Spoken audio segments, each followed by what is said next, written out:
Welcome, friends. This is Economic Update, a weekly program brought to you by the Pacifica Network that analyzes the major economic events and trends, the forces shaping our jobs, incomes, taxes, debts, everything that we buy and what we pay for the goods and services that we all depend on. I'm your host, Richard Wolff. I've been a professor of economics all my life at several universities.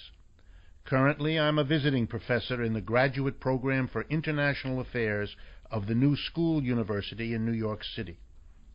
I also write columns of economic analysis for the website truthout.org, a courageous source of independent news analysis, and commentary daily. Please keep sending in your questions and comments. We read every one and select the few we can respond to on the air, but we also use them to shape our program. Send your questions and comments, as always, to our websites democracyatwork.info or rdwolf.com, either way. And if you would like us to identify you by name, please let us know. Today's shorter economic updates, with which we open all our programs, has to continue from last week. And that is with the remarkable story of a remarkable little country, Cyprus. To remind everyone, Cyprus is a small island nation in the middle of the Mediterranean. It has approximately 1 million people, making it a very small country by most standards. And it has been in the news because the economic crisis afflicting capitalism around the world has come down particularly hard in that particular country at this particular moment. If you think Greece had problems, and you recall that when we've been discussing the Greek problems, we said that they were a harbinger of the same or worse to come, well, Cyprus confirms that. The Cyprus situation is even worse. And here's the basic story. Cyprus, 1 million people, live on basically 3 industries. Shipping, because they're an island nation. Tourism, because they have a wonderful climate in the middle of that sea that is a resort, if you like. And finally, their banking system. All 3 industries have been badly hit by the global capitalist crisis. People from other parts of the world who used to require shipping in or out of Cyprus or using Cypriot ships don't need them anymore anywhere near as much. People affected by the crisis across Europe can't take vacations in places like Cyprus the way they once did. So their tourism and their shipping industries have been hurt. But what was hurt the most was their banking industry. In order to become a well-off economy, the capitalist banks of Cyprus decided to become a special kind of bank. They invited wealthy people and corporations from around the world who had currencies that were not global to deposit those currencies and get them exchanged for euros in Cyprus's banks. The Cyprus banks would pay them a hefty interest rate, better than what they could get in much of the rest of Europe. And then they would turn around and invest the money that was deposited in their banks, making a hefty profit for the Cyprus banks. In other words, everybody took advantage of the capitalist system when things were good, in the 1980s, in the 1990s, and into the early years of this century. But capitalism's fundamental instability, its tendency to have cycles that plunge downward periodically, began doing that in 2007, and here we are 6 years later, and we're still in the crisis with no end in sight. And it has hit Cyprus very, very hard. It turns out that while the blow to tourism and shipping, as I explained, was significant, it was nothing compared to the blow to banking. Turns out the private banks that took all those deposits from around the world, and from, of course, Cypriot citizens too, had invested them badly, had not understood the risks they were taking, had not hedged or compensated for those risks, rather like banks in most other parts of the world, they didn't perform well, which in the case of Cyprus is an understatement. So suddenly, when the private tourism businesses and the private shipping businesses and the private banks began to fail, they turned to the government to bail them out. But the problem is the banks were so bad off, had lost so much, had made so many bad investments, that what they needed was enormous. And put together with the broader crisis, the Cyprus government turned to Europe and said, please bail us out. And what we need is 17 billion euros, which it turns out is the equal, roughly, of the annual output of goods and services of the entire country. 17 billion. To understand what that means, consider this. If the United States had to borrow an amount of money equal to its GDP, its output of goods and services in a year, we would have had to borrow $15 trillion. So you can tell Cyprus is in trouble. The Europeans were willing to help, but not the whole 17. And they said, quite correctly given the situation, that to lend a government an amount of money, and remember the government was already in debt from previous borrowings, to lend them an amount of money equal their total annual output would put them in a kind of debt straitjacket, which would be impossible to carry over the years ahead. It would condemn the Cyprus economy to a miserable existence, unlike what they've had in the past, for an indefinite number of years. So the Europeans said, we'll lend you 10 billion, that's a lot anyway, and you're going to have to raise the other 7 billion you need from your own resources. The Cyprus government said, our economy is reeling. If we tapped our own resources, we would destroy our economy. The Europeans wouldn't budge. So here's what they came up with in meetings 10 days ago. They would solve the problem by raising the other 7 billion, that is, 10 billion would come from Europe, plus 7 billion would be raised inside Cyprus. They would do this by, get ready now, because here's something being done that has not been done before. The government would simply go into everyone's bank account and take money out. If you had an account over 100,000 euros, 10% of it would be taken. And if you had an account less than that, 6.25% would be taken. This is a new kind of whacking of an economy. This is a new way of taking the money of average people who had nothing to do with this crisis and who got no bailouts to this point, and saying, you're going to have to pay the freight to compensate and offset the disastrous investments made by banks in which you deposited your money. It is mind-blowing if you think about it, which is why I'm spending this much time on it.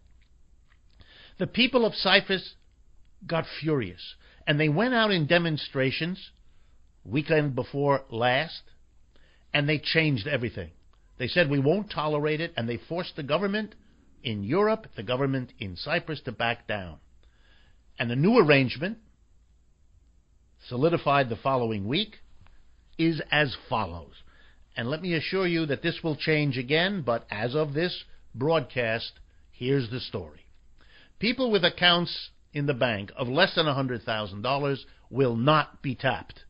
That was the force of the people. It was a victory of the people of Cyprus. You are not going to take our savings that we deposited honestly in the insured accounts in your bank and use them to compensate the same bank for its mess-ups, for its failed investments. But then what was the government going to do if it couldn't tap the accounts below? Here's what they did. They decided to tap the accounts of richer people, those who had more than $100,000, who are now expected to be tapped for the following. 40% of their deposits will be taken from them. Not repaid, not borrowed, simply taken. Big depositors, many of whom are foreigners, they're not from Cyprus, are being told that because the bank in which they deposited their money failed in its proper duty made terrible errors, they, the depositors, will be required to pay. It's a new step.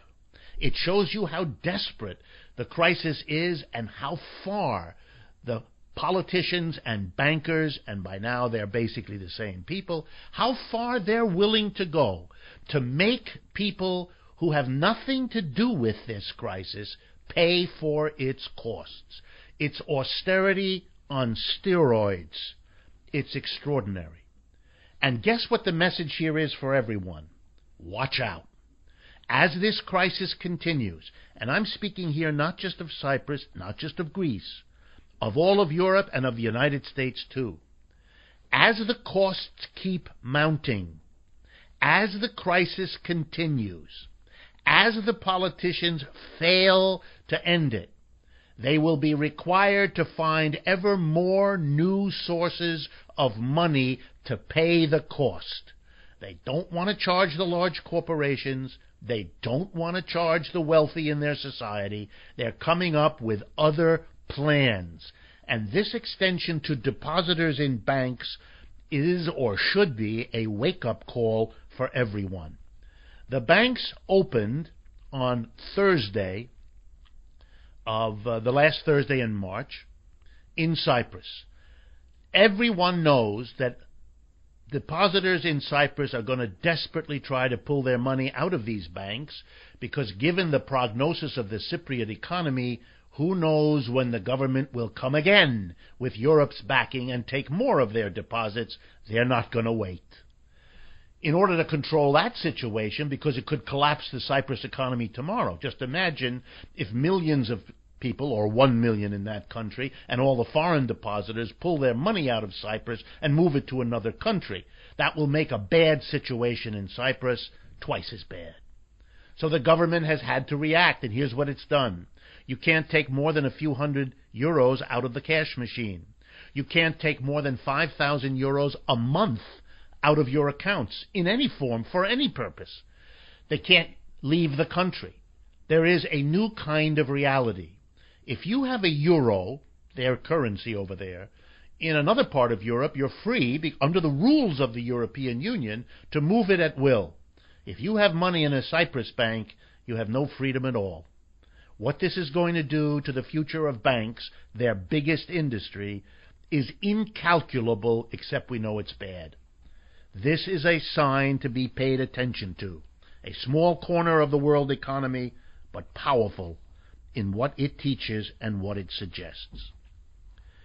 In other short updates before we turn to our major conversations today, I wanted to note that last week was the 50th anniversary of a famous court case in the United States called Gideon versus Wainwright. 50 years ago, there was a case brought by an itinerant fellow named Gideon who was up before a state court in the United States for a crime that would have involved considerable jail time. He had no lawyer, and as a result, the judge, this is in 1962, said, okay, if you can't afford it, you don't have a lawyer. And as a result, he was found guilty and sentenced to 5 years in jail.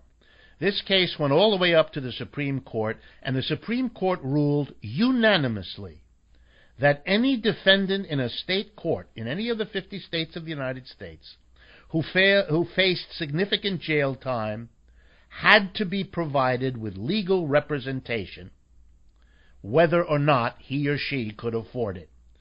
It was, all the justices agreed, a basic commitment to equal justice before the law to do that. So here we are 50 years later. Are we grateful for such a law? I hope so. Has it helped people along the way?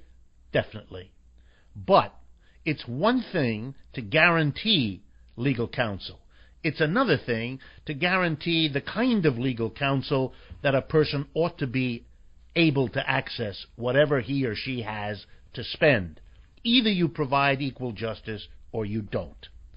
And the truth is, and this is something documented by a law professor at the University of Georgia named Erica Hashimoto, that in fact, we don't provide equal justice, even with the Gideon versus Wainwright decision. The truth of the matter is, as this Professor Hashimoto documents, that many defendants in state courts are represented by lawyers who have hundreds of these clients, can't possibly give each one of them the kind of attention that a proper defense requires. So yes, it's better than nothing, but we still have a long way to go before we provide real equality of justice. Instead, we have a market system. You get the justice that you can afford. We have the best justice, you might say, that money can buy. And I leave it to all of you to ask whether that's an appropriate way to organize things. Third quick update. This one comes from a very famous center. It's called the National Opinion Research Center, NORC, which is affiliated with the University of Chicago in Illinois.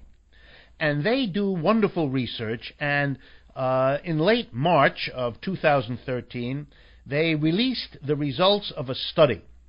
And what they had studied, and what I want to bring to your attention, is what happened in the Great Recession, as it's called, since 2007 and 8.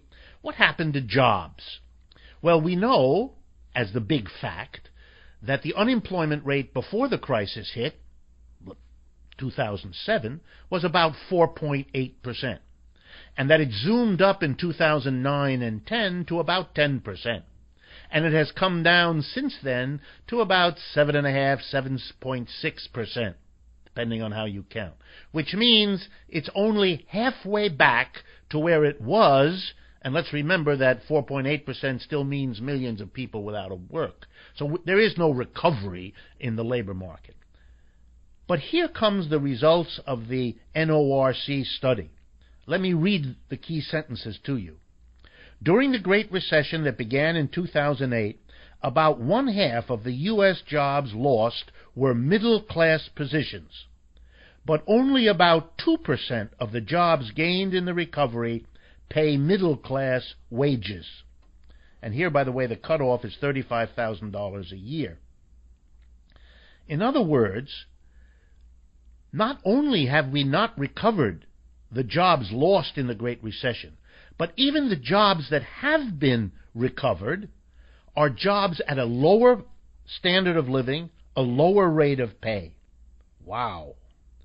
What this means, they point out, and the document is interesting, is that people who have degrees are being hired for jobs that didn't used to require them.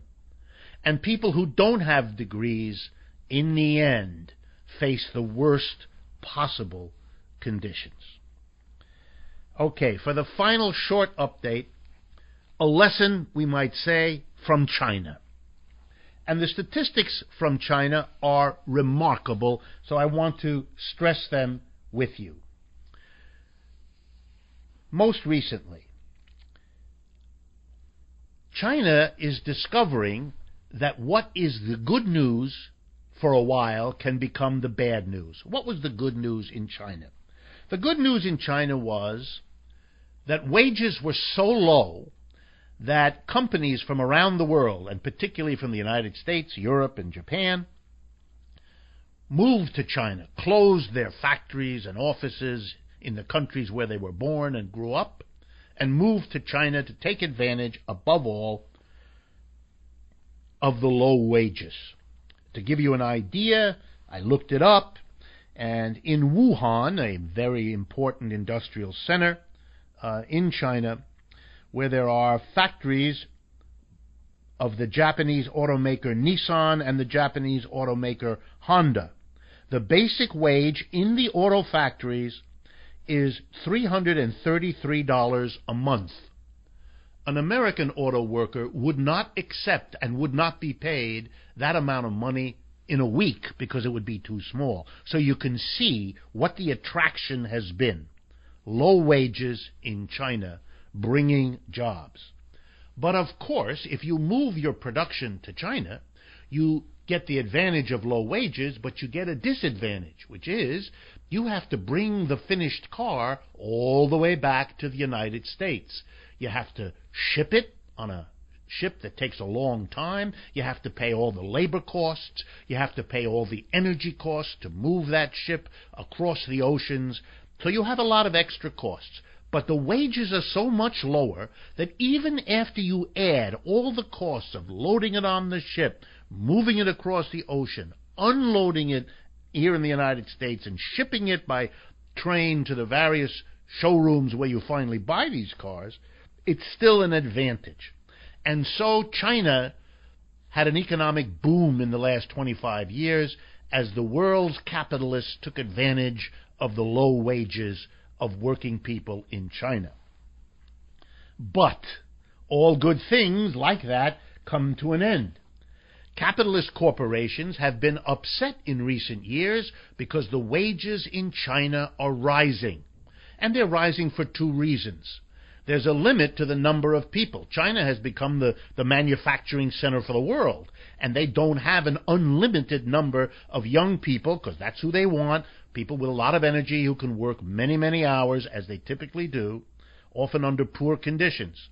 And those workers are not limitless in number. Moreover, as they become workers, they learn about what the conditions are of auto workers in other parts of the world, and they're not too thrilled with their conditions and their pay. There have been strikes, there have been workers' actions, they are demanding more. There have been exposés in the newspapers around the world of the horrific conditions, for example, at the Foxconn Corporation in China, which makes so many Apple products here in the United States, and so on. End result, wages are going up. And capitalists are saying, goodness, if the wages keep going up, then the advantage of going to China, especially when you count the shipping costs and all the other extras, are disappearing. And so they are beginning to look elsewhere. And here's where they're looking. First, to Vietnam.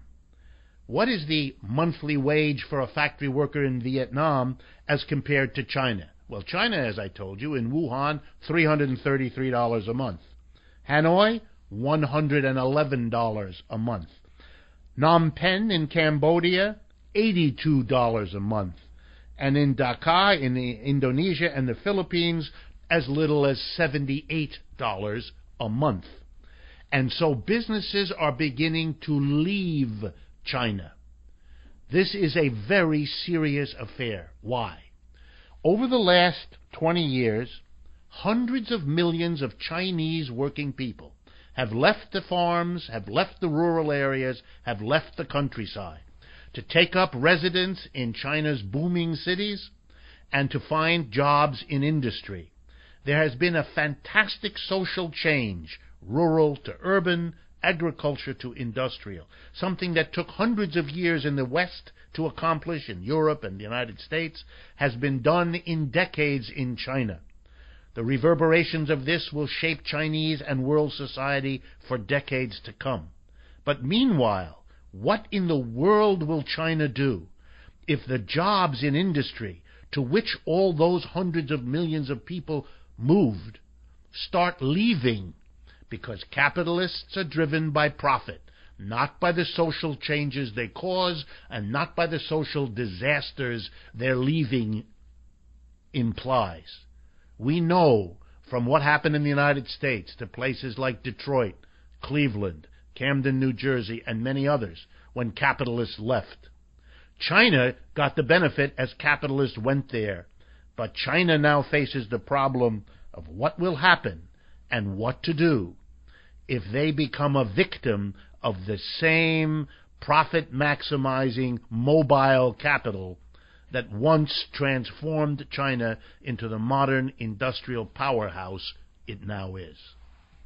As we turn to the longer and a bit more detailed analysis of major stories, I wanted to respond to many of your questions about workers' co-ops, and in particular, many of you seem rightly concerned to ask the question, how could worker co-ops, a way of organizing business so different from the typical capitalist top-down kind of business organization, how could they get going? And more particularly, where would the money come from? Where could it come from to enable collective, democratically owned and operated businesses to get off the ground or to grow if they've already been established. So I thought I would take you through, quickly, 5 different ways that workers' co-ops have in fact already shown the capacity to raise money, so that you not only get an analysis of how it could be done, but an analysis based in concrete historical fact. Okay, first, obviously, the government can be, and in many ways ought to be, the source of money. The government could give grants to start these kinds of companies, grants of money, for example, on condition that workers had a solid business plan, that it included a democratically run business where all the workers together would make the decisions, that they had a market that they had identified that they could serve, etc., that the government could provide them with seed money, with grants of money. Likewise, the government could alternatively provide loans. Loans, for example, at an interest rate that was either lower than the market rate or where the interest could be deferred for a few years so the company could get off the ground and then pay back the interest. These kinds of things have been done in various countries at various times. There's plenty of experience with how to do that and how to make that work. It's also possible for the government to offer to be a partner.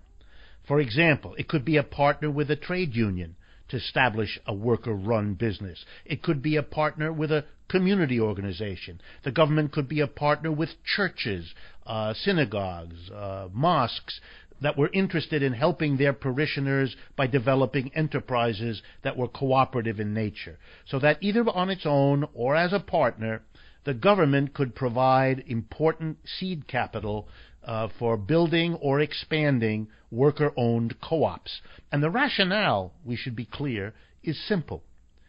If you want the American people, or for that matter, folks in any country, to have genuine freedom of choice, to be able to choose between working in a top-down capitalist enterprise on the one hand, or in a worker-owned and controlled democratized workplace on the other, well, then you have to create those enterprises so people actually have a choice, can choose to work in one and another.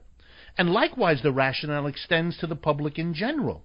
We should all be able to see what kind of experience it is to work in the one versus the other, what kind of products come out of it, so that we actually can evaluate these alternatives and decide which we want to have more of in our societies as an expression of what people want and need in something as important as their work lives, that which they spend most of their life doing as adults. Third option, labor unions.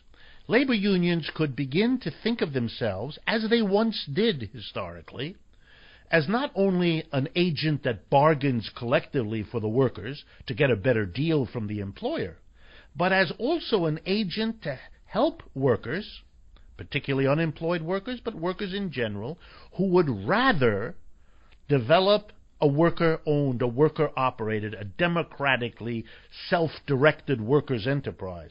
Why not have unions use some of their funds to help develop those enterprises as an alternative to being always in the position of reacting to what an employer does, typically when that employer tries to reduce the wages or the benefits workers have. Fourth example. What you could do is you could develop a tax. And this is an interesting idea. You tax corporations who decide to leave your city, your state, your country, and you tax them to achieve 2 things. 1, there are going to be social costs when an enterprise that's been located in a place for years leaves.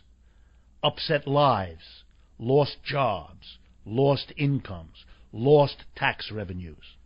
If we're going to say to the corporation, it's your decision, then the least the community could do is say, if you make a decision that imposes all kinds of costs on us, which you do because it enhances profits for you, then there's something wrong if we just leave you to make more money and the rest of us to pick up the costs of the damage you do as you leave to make more money. By the way, European countries, Germany in the lead, do exactly that. They put restrictions on companies in a way the United States does not. Suppose we taxed corporations. The money we got could be used, in part, to help fund cooperative enterprises. Enterprises that the workers damaged by the corporation leaving would have first opportunity to avail themselves of. They could become the principals, the workers self-directed in that enterprise, funded by the tax on the corporations who are leaving, after all, to make more money. It's an interesting concept. It ought to be explored. Not the least of its virtues are that if the company knows it's going to have to pay a tax if it leaves, it might, in fact, think again about leaving, and for the people in the community, that's no minor matter either. Last thing. It's also possible to raise private money for worker self-directed enterprises, co-ops. There's no reason to exclude that. Here's an example. In a corner of, I'll pick a state, Indiana, a factory closes down for whatever reason, and workers are displaced, incomes are lost, tax revenue of local towns and cities is devastated, etc. Might there not be a way to appeal to everyone in the affected communities, cities themselves, churches, social groups, labor unions, other corporations which will be hurt by all of this, to chip in and buy shares in a new kind of enterprise, something that will keep the workers who lost their jobs when the company closed from becoming unemployed, by giving them a new kind of enterprise to throw themselves into, a worker self-directed enterprise whose money would be subscribed by all of those public and private business and individual supporters who would not only be helping those workers as an act of solidarity and charity, but would be helping themselves, because by providing those workers with a new kind of enterprise that they will throw themselves into because they own it,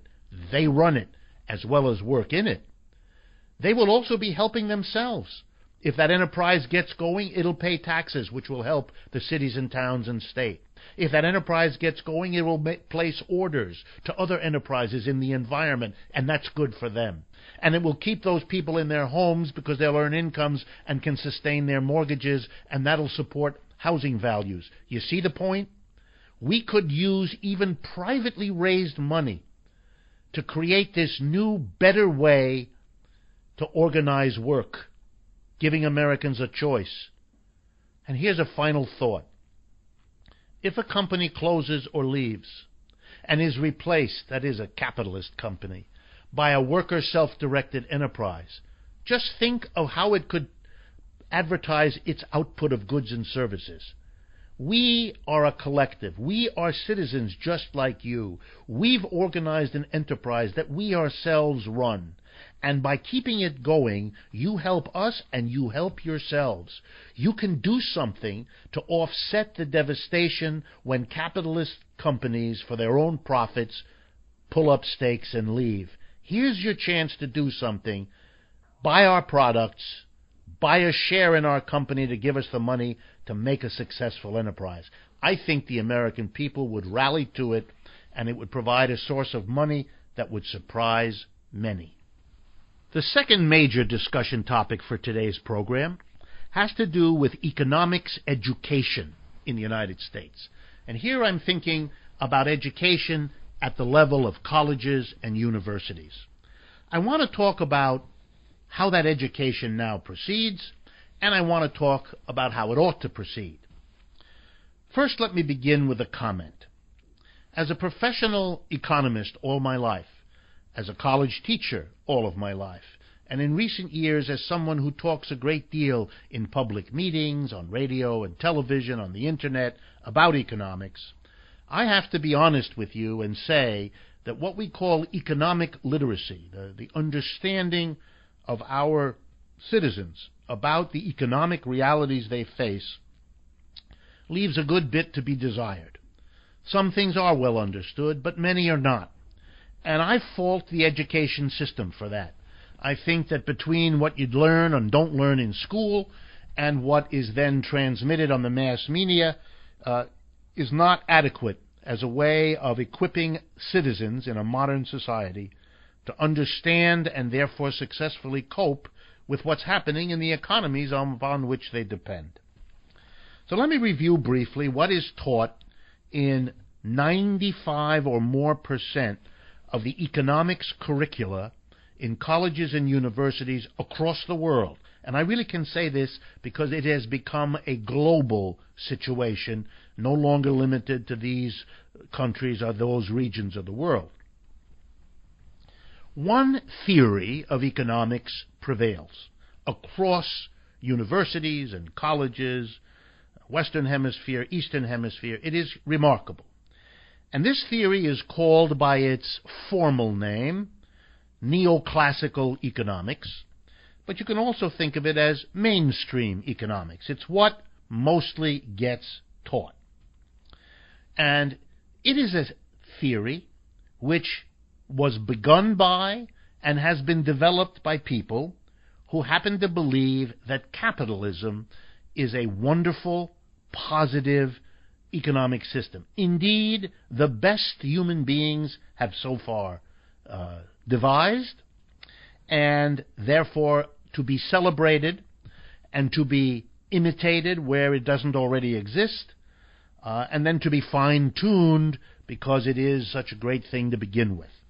This theory speaks of efficiency as something capitalism maximizes, of equilibrium, at a situation in which the economy is in good shape and has no intrinsic tendencies to leave that situation, and something interestingly called welfare. No, not the kind of welfare we talk about in terms of helping people with low incomes and so on. No, welfare in a different sense. That capitalism delivers the goods. That capitalism produces the goods and services on the one hand and the job opportunities on the other that really meet people's needs and wants. So that capitalism is efficient, capitalism tends to a stable equilibrium, and that capitalism produces the jobs and the outputs people want. That's the dominant theory. It's a theory that is increasingly in trouble for a simple reason.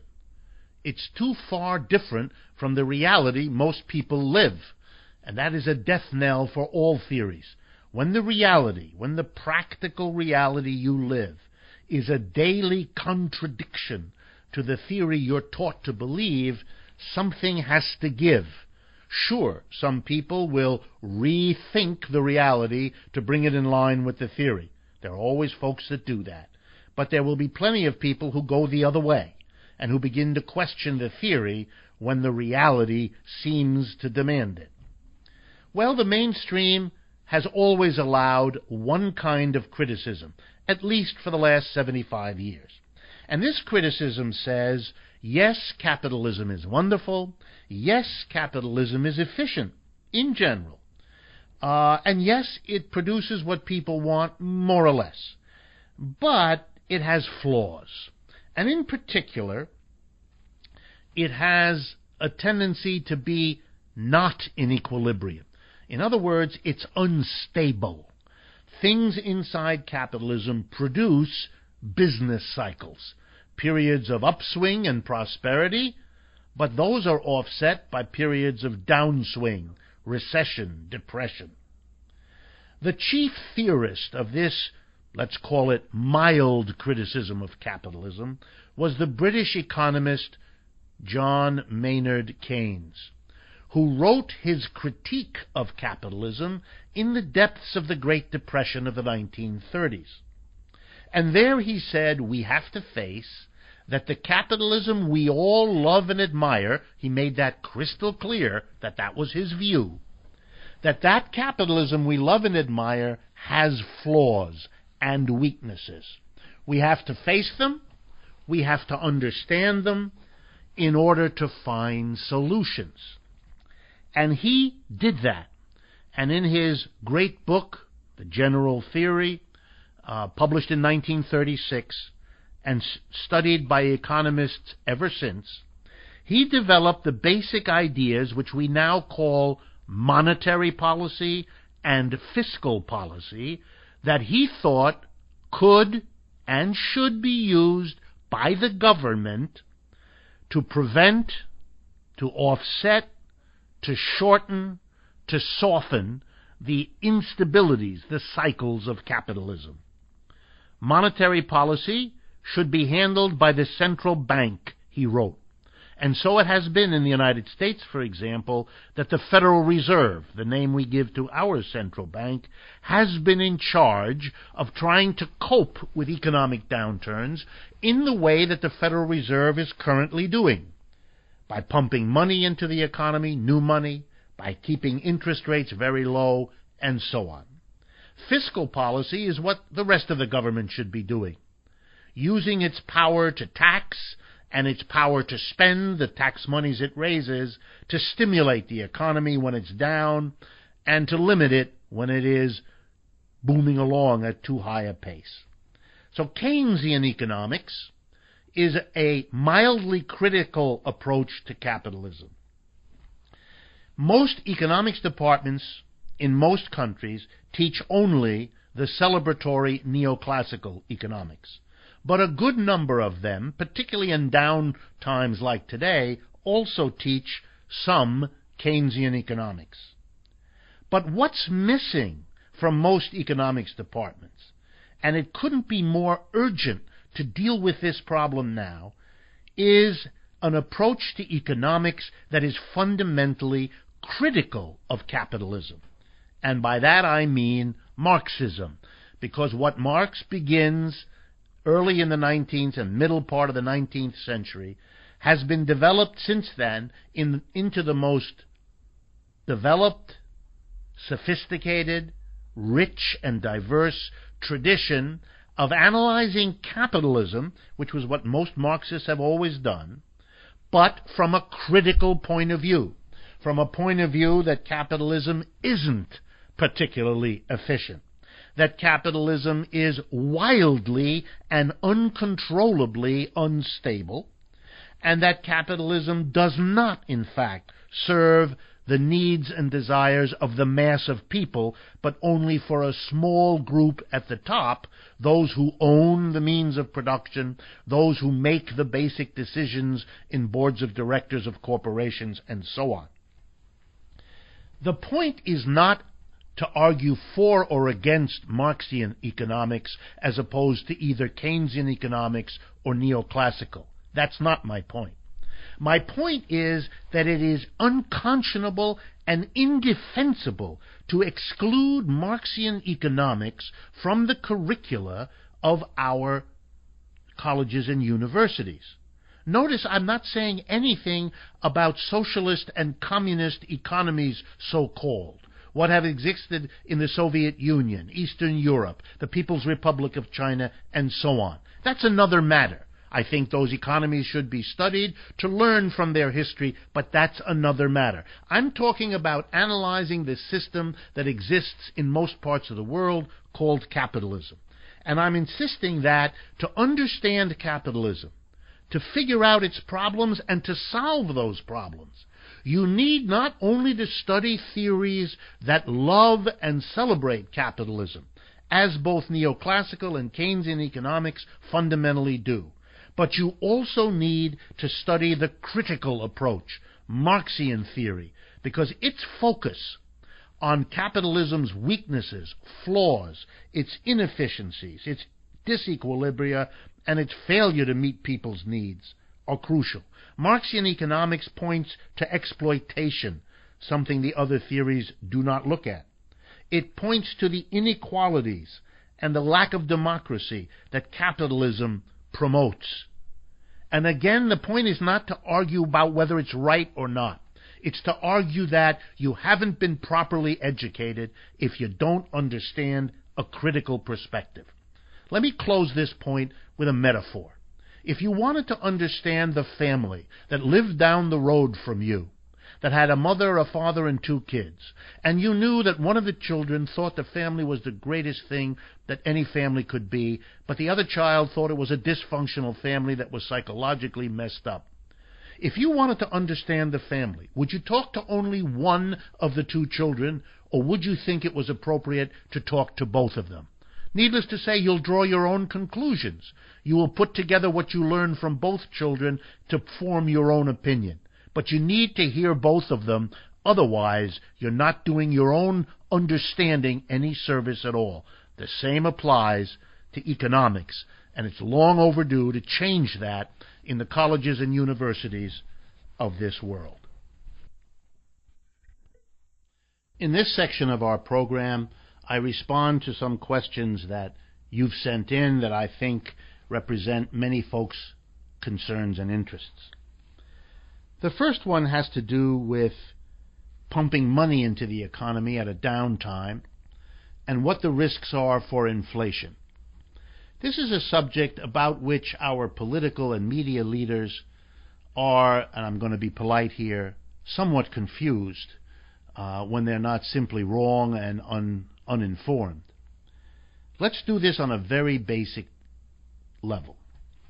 When you have massive unemployment, when you have companies out of business, when you have goods and services not being produced, even though there are workers who want to work, and all the tools, equipment, and raw materials needed for them to work on and with, one of the things the monetary authorities in a society do, the central bank, is pump money into the economy. Their hope is very simple, that if you give people more money, they will go out and spend it.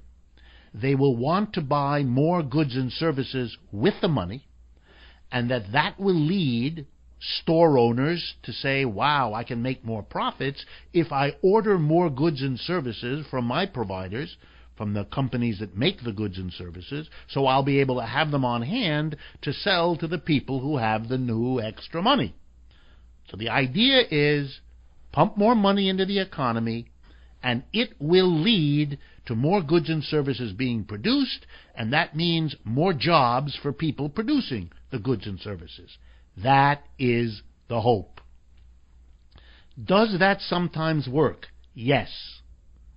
Does that lead to inflation? No, because the extra money doesn't bid up the price of goods, because the response to the extra money is to produce more goods. So the extra billion of money in the economy generates an extra billion of goods. The goods are priced at the same price as before, and they're paid for by the extra money that the economy has become equipped with, thanks to printing it by the monetary authority. So it is possible to stimulate an economy to offset unemployment by increasing the quantity of money if, and this is the big if the increase in money leads to the production of more goods and services to be exchanged for that money. Here's the problem. In a free enterprise system, the store owner, the factory owner, can choose, has the freedom to choose to respond to extra money in the economy, not by producing more goods and services to sell to the people who have this extra money, but to do something different. The manufacturer, or the retailer, or the wholesaler, or any combination of them, can choose instead to raise the price. Think of it in a simple image. Suppose extra money was dropped on the town in which you live from an airplane. One afternoon, money rained down from the sky. Everybody reached up and grabbed a handful of bills. Now, the local store owners would know that all the citizens in this town now have more money, and they'd be running to the stores pretty soon to buy things. The store owners would now have a choice to make.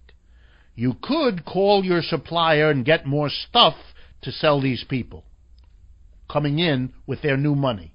Or you could jack up the prices and soak up the extra money they have by charging more for the same goods you had before.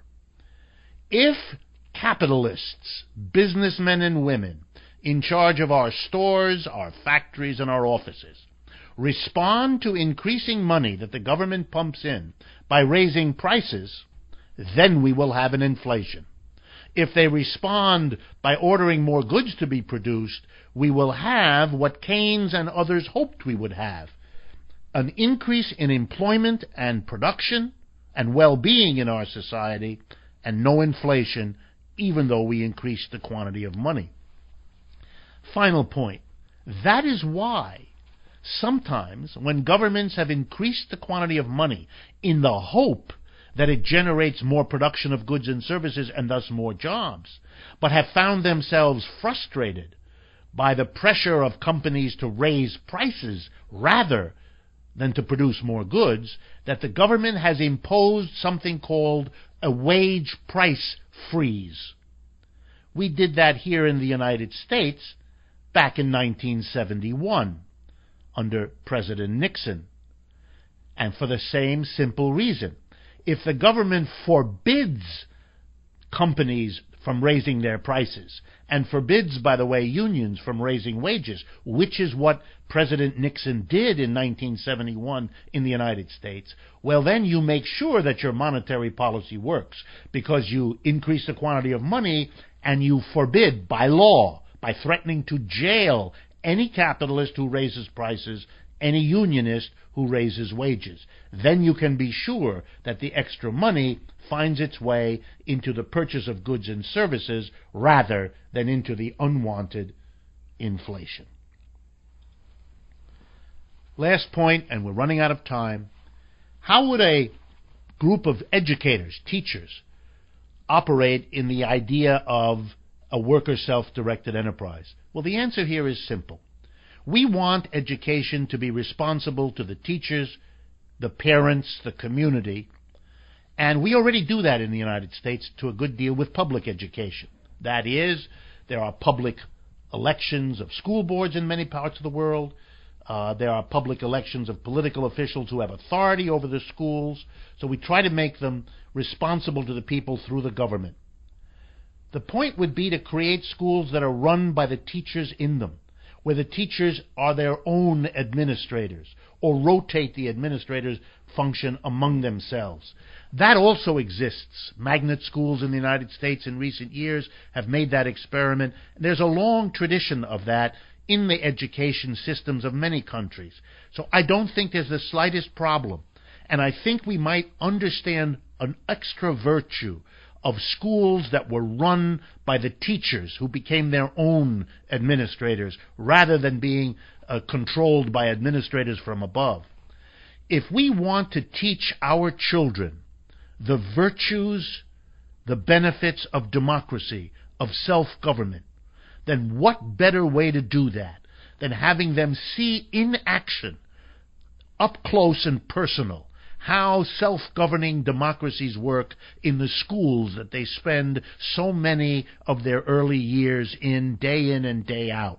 What a wonderful lesson in, laboratory in, democracy our schools could be and should be. And I think we'd see a lot of benefits socially as well as transforming the school experience both for the teachers and the students. Thank you as always for your attention. This is Economic Update. My name is Richard Wolff, and I look forward to speaking with you again next week.